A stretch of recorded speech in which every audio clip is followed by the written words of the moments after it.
带去读唐诗。唐高，作者魏应物，诗篇。离舍菊将年，出郊况情思。杨柳散胡风，青山渐我路。衣从昔时去，言间还复去。未有爱红颜，春秋名何处？若有心离去，尊师节犹记。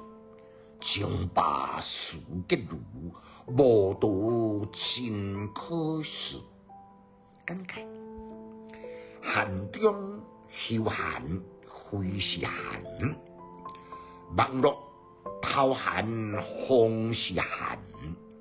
这句话呢，足有深度的。概括魏应物这首真受读者喜爱的五言古诗的全集。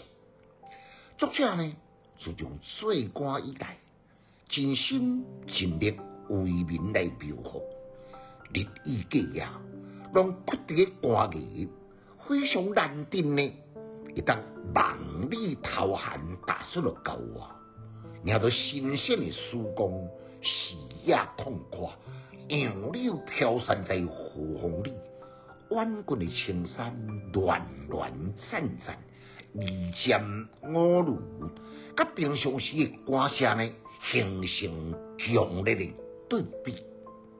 漫步在原野之间，树木成林，树色秀阔，沿着山间来回行动，细雨微飘，水气微茫，风飞原野，叫叫叫的斑鸠，唔知唱伫倒来啼叫，山野悠闲，互人神清气爽，心广心怡。当伫这个所在，结所谓草帽来气息，确实是人生最圆满的乐事。奈何风温河通，使命还未来完成。